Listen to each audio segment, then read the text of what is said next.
Hello my lovelies, Rob here from Kickback Garage. I am absolutely knackered. Long days. Yeah. Obviously today we are going to be continuing on the TV 175 Rustoration. So if you're following this series, go grab that coffee and I'll see you after the intro.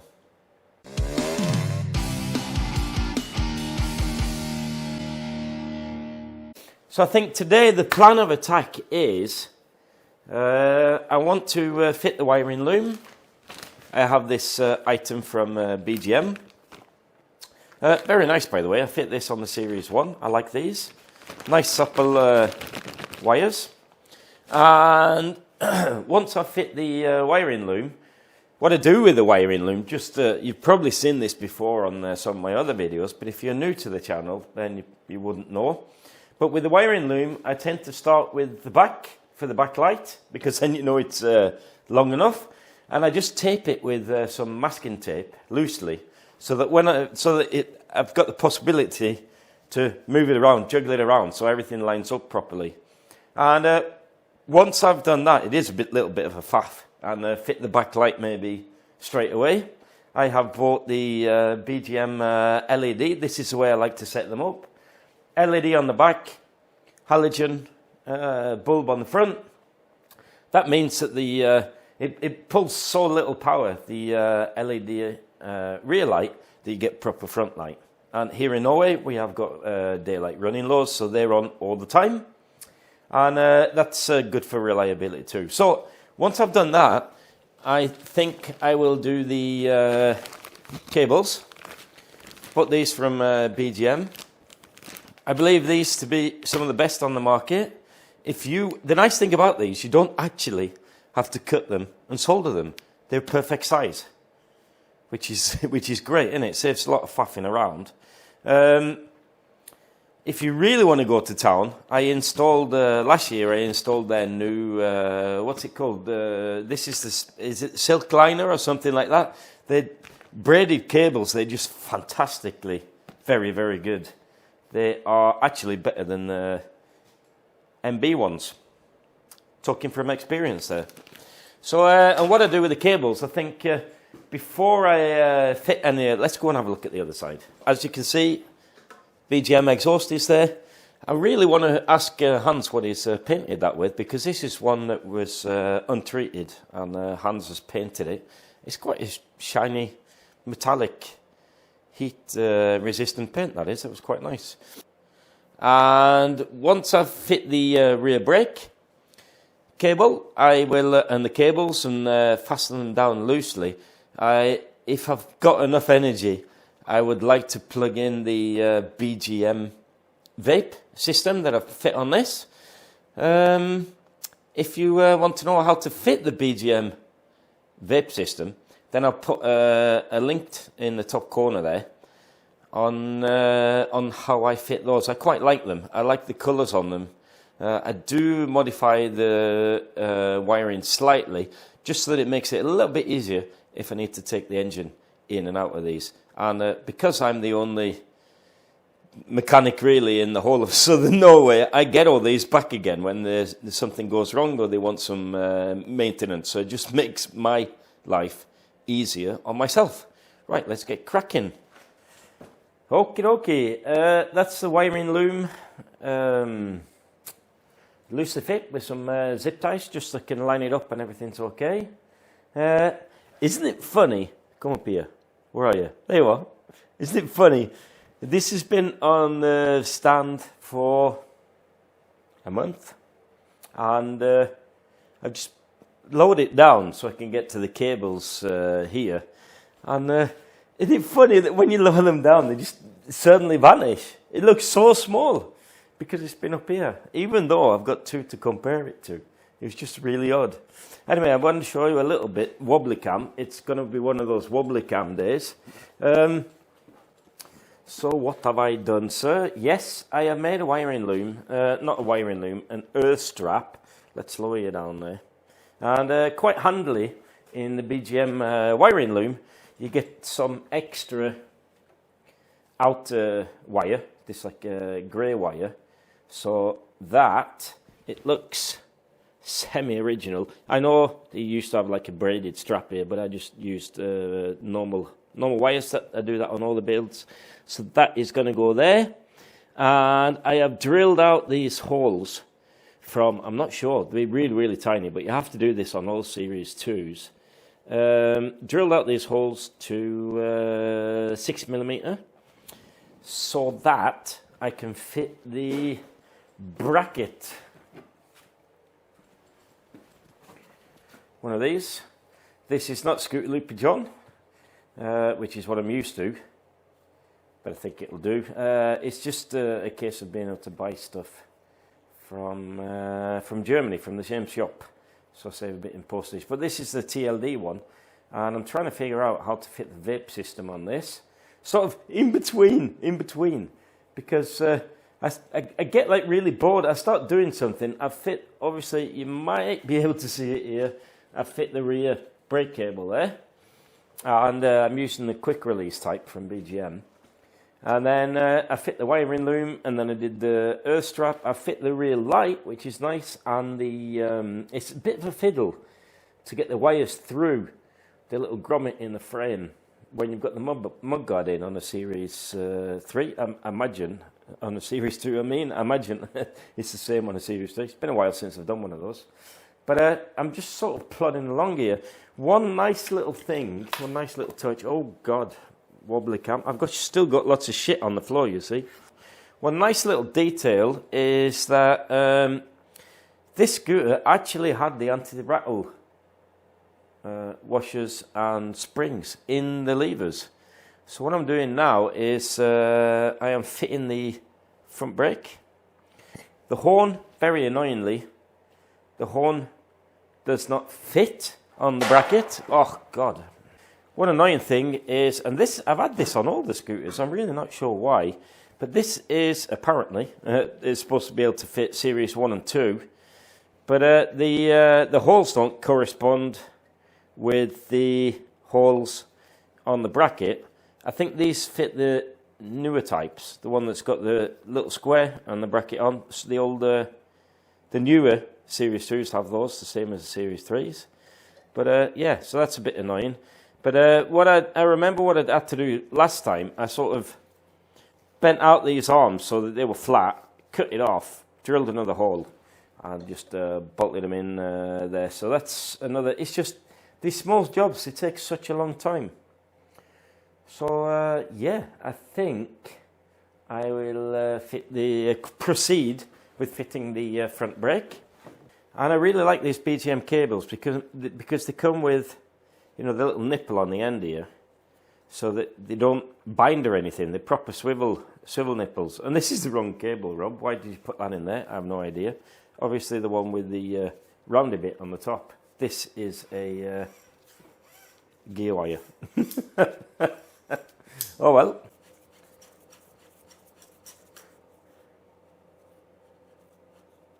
Like so.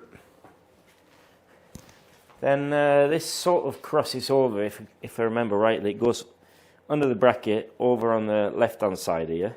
Should I put it on the back side of that, or should I put it behind the horn? Where are the marks from the original? The marks from the original one, yeah, but they were, I think, I'm just going to put it down there. Maybe I will have to confer with stickies, but I think I just put it there last time on the TV.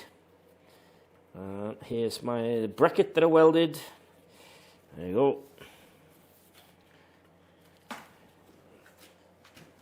Yeah, that looks better. That's not as long as the other one, oddly enough. Welcome to the chaos that is the wiring loom. I have fit the cables.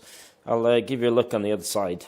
But first I thought I've obviously, let me see if this light works. Yeah, it does. It works all right, doesn't it? I like these. They've got these from Scooter Centre. Will you sit there? Yeah, well, with it being a magnet, just trying to find a decent place to fit it. So look, so that we can give us some light. Hey, that's not bad. Right, well, yeah, I have done videos on both the BGM Vape, how to fit that, and the SIP Vape.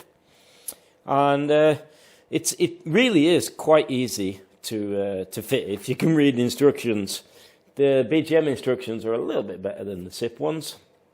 But the important thing to note here, really, to tell you the truth, is that you've got an earth coming off the starter, which is unusual with other systems, and the fact that the CDI needs to be earthed as well. So what I do is, so this is the earth off your starter, and this is the earth off my wiring loom. Let's have a look. This one is the earth off my my earth strap. So what I do is, when I fit this bracket, I'll show you in a second, I put this on the outside of the frame, and that joins up with my earth strap, and then this cable, which I haven't cut yet, that goes down to the my flywheel thingamajig. I'll show you. Let me just move the camera around and I'll show you how I fit this. Right, I've taken you around to the side. Let's see if I can make this light work its magic. Enough so we can see. I used to have a really cool like studio light, but that died. And they're quite expensive, so I haven't bought another one. Plus the fact that it was a real pain in the bum to set up and move around. 2 sets of tripods. It's enough with this one here. Anyway, stop babbling, Rob. So I fit the this special bracket here.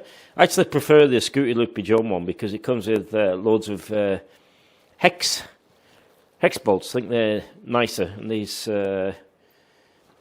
ones. But anyway, so I've got this little earth strap here. Can you see that?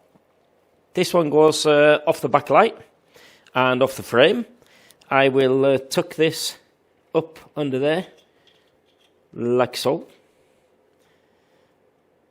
And I will join it with this one. This is the earth from the CDI. Are you with me? So put that one together there.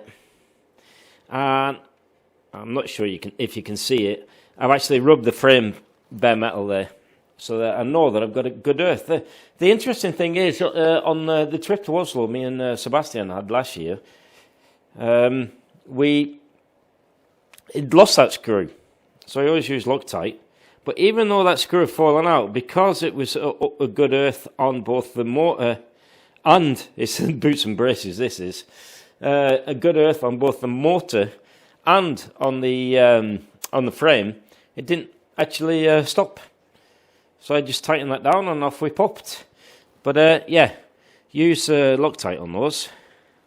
That's a case of learning by doing. So I join these 2 earths here, put them on the outside of the bracket here, because like in theory, you should also, once you've screwed this into the frame, that bracket should be earthed as well. But yeah, you never know. I don't trust it. So I've got like 300 earths, which really isn't a bad thing. Let's try and take this down.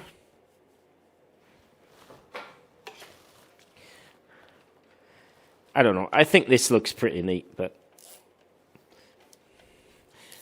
maybe not. It's just the way I do it. Snug that bugger down. And these are the 2 holes I was talking about. I have to actually make them bigger. I think there was something like 4 mil or something originally. So bolt them up, drill them up to 6. There you go, nice and snug. Yeah, boy. Good. Yeah, so I tuck that up under there. Out the way. And that's the electrics finished, at least on this side. On the headset side, it's actually just a case of plugging in, because I didn't take off the wires from the switch. I'm hoping when the keys come from... who do we order keys from? We ordered 2 keys from Gem Booth. That was the key for the glove box and the lock. and we ordered the ignition key from Swiss Tony, actually, because Jem didn't have the original key, and that means that we were able to keep this little half moony thing, which is very nice. So actually just waiting for that key. That's all we're waiting for, really, apart from the tank. Now I talked to my man Hans just after dinner, and I've been sending him photos of the build, and he's been like, "Oh yeah, wow, you're cooking on gas, man. That didn't take long." But like, to be honest, I've been out faffing around with this for 16 hours this weekend. So if that's not a long time, I don't know what it is. So what I like to do with the wire to the plug, I like to fit one of those, or maybe even a couple. One, I think, there that'll do. One of those. Oh, damn it! What's it called? I have to dig it out of my. Cupboard. Just a second.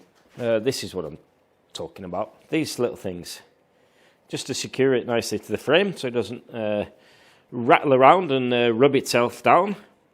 So what I probably do is, the wiring loom is on that side. I probably might have put a bigger zip tie over the whole shenanigans, and then the plug there. That's good. So happy about that. As my light died, it really does need to be charged. Luckily, it's a newest USB one. And here are the cables. This is what they look like. I'm pretty sure someone's going to shout at me because they do look a little bit neater when you put the clutch cable under the silent block. But for the keen-eyed, this is a MB adjuster block. It's actually one I had lying around that I don't use because I have a Casa side case on both mine, which uses a different system. But the MB one is actually designed for you to route it over there, and it does give a nice clutch feel. And when you've not got the carb on the wrong side of the scooter, which you'll say the right-hand side, then yeah, it gives a really nice soft action because it's not got all these bends all over the place. I have plugged in the gear selector mechanism. I am very pleased that I actually used the time that I did to convert the circlip thingy for the gear selector into I converted it with a nylock nut, which makes it a lot easier to get on and off. And I have used, on this build, I have used the straitjacket trunnions. I'm not really a big fan of them. They're very good, and the actuation, the fact that they're in brass is very good, so you get a nice smooth gear lever feeling. But I'm not too keen on those little, what are they called, the little lead pellets that you have to bash to fit in there instead of like a simple disc that will be supplied. And the other thing that I think is a bit odd is the flats on these are 12mm, and I don't actually have 12mm personally. Don't have a 12mm open-ended spanner in my toolkit with me, because the other makers use like 10 or 11, which is the same size as these, and something that you've got in your toolkit. Let's have a look at the rest of the wiring. Looks very nice, that shock, by the way. So this is how this is. I am missing the rubber protector thingy for the brake lever, and I think really, to be honest, it all looks good. And another thing, if you haven't seen my restorations earlier, then you won't know, but what I like to do with cables is, this is obviously not permanently put in place, what I like to do is use, you know, the metal strap that sits here. I like to actually move it a little bit more forward than original, because I do not use any zip ties on the cables anyway, apart from this metal strap here. And the reason why I do that is actually means you can change your outers without taking off your leg shields, which I find pretty handy, and I've had no problems with them popping out, because once they're connected front and back, then they're not going anywhere actually. So it just makes life a little bit easier down the road. And I was thinking, if Hans, even though he says now that he wants to keep it like this for quite some time, if Hans suddenly decides that he wants to paint it, it makes an easy job of getting all this apart. Oh boy, it's getting late. Yeah. Doesn't time fly when you're messing around with stuff you didn't know you had to mess around with? I thought I'd just fit the horn, but the problem is that the Casa Lambretta horn, there you go, the bracket was too wide for the bracket on the frame. So I had to cut that down, re-drill it, and then I discovered that one of the bolts that was in the bracket, that snapped when we took it apart, and I forgot about that, so I had to drill that out. And I think it's about 3mm by the looks of things. But anyway, I drilled them both out, 3.5mm drill, and drilled them out to 4mm, tapped them to 4. I've now got the horn on, that's good. That was just going to be one of those 5-minute jobs. I used ages on that. Yeah, and the last thing that I wanted to do is make sure, because Hans phoned me and said that he can come tomorrow evening.